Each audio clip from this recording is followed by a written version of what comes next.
এক একটি শব্দই যেন মারণাস্ত্র।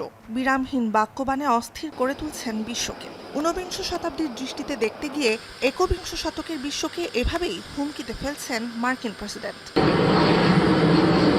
কয়েক সপ্তাহ ধরেই ২ এপ্রিলকে স্বাধীনতা দিবস হিসেবে আখ্যায়িত করে আসছিলেন ডোনাল্ড ট্রাম্প। বারে বারে হুমকি দিয়েছেন নতুন শুল্ক দিয়ে কাঁপিয়ে দেবেন বিশ্ব বাণিজ্য ব্যবস্থাকে। শুল্কের আকার কেমন হবে কিংবা বাণিজ্যিক সংকট কতটা তীব্র হতে পারে জানা যায়নি কিছুই। তবে মার্কিন পণ্যের উপর শুল্ক আরোপ করা সব দেশের বিরুদ্ধে যুক্তরাষ্ট্রের পাল্টা শুল্ক কার্যকর হবে ওয়াশিংটনের স্থানীয় সময় বুধবার রাত ৮টায় প্রেসিডেন্টের ঘোষণার সাথে সাথে, জানিয়েছে হোয়াইট হাউস। শুধু অটোমোবাইল আমদানিতে ২৫% শুল্ক কার্যকর হবে বৃহস্পতিবার। American workers and businesses will be put first under President Trump, just as he promised on the campaign trail. The president's historic action tomorrow will improve American competitiveness in every area of industry, reduce our massive trade deficits, and ultimately protect our economic and national security. ইস্পাত ও aluminium আমদানিতে আগেই শুল্ক আরোপ করেছেন Republican president. চীনের সকল পণ্যেও বাড়িয়েছেন শুল্ক। এছাড়া আরও অনেক শুল্ক আরোপের হুমকি দিলেও পরে সেগুলো বাতিল বা স্থগিতও করেছেন তিনি। মার্কিন সংবাদ মাধ্যম ওয়াশিংটন পোস্টের তথ্য, নির্দিষ্ট দেশ বা নির্দিষ্ট পণ্য নয়, প্রায় সব দেশের সব ধরনের পণ্যের ওপর ২০% শুল্ক বসাতে পারে ওয়াশিংটন। নতুন শুল্কের মাধ্যমে $৬ লাখ কোটি বেশি অতিরিক্ত রাজস্ব যোগ হতে পারে মার্কিন অর্থনীতিতে। ট্রাম্প প্রশাসনের কর্মকাণ্ডে সবচেয়ে বড় বাণিজ্যিক মিত্রদের সাথে মুখোমুখি অবস্থানে যুক্তরাষ্ট্র। মার্কিন পণ্যে পাল্টা শুল্ক আরোপের কঠিন হুঁশিয়ারি দিয়েছে নিকটতম প্রতিবেশী কানাডা, আটলান্টিকের অপর প্রান্তে ইউরোপীয় মিত্র সহ প্রায় সব দেশ। Europe did not start this confrontation. We think it is wrong.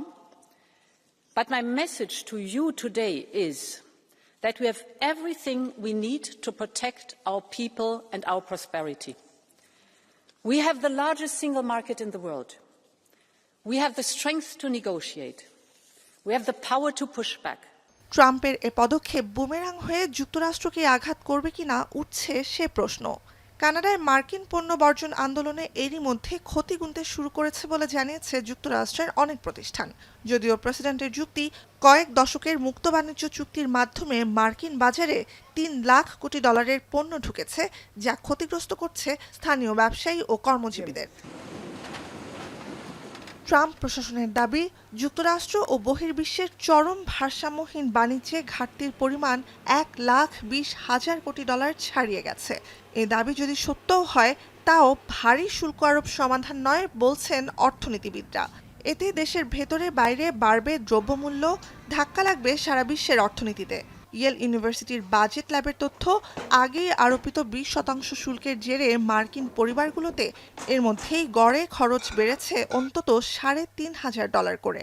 Consumer's not going to pay it all. The manufacturer is going to pay some of it. The currency is going to eat some of it.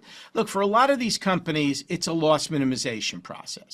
Okay, you know, if I'm a producer of a good, and I'm very much need the U.S. marketplace, then I run a risk. Do I shut down and go out of business, or do I take a loss for a while and see if I can adjust and lower my costs and become competitive again? It's a decision everyone's going to have to make individually. আর্থিক নীতি নির্ধারণে ট্রাম্পের এলোমেলো পদক্ষেপের জেরে অনিশ্চয়তা বাড়ছে মার্কিন অর্থনীতিতে।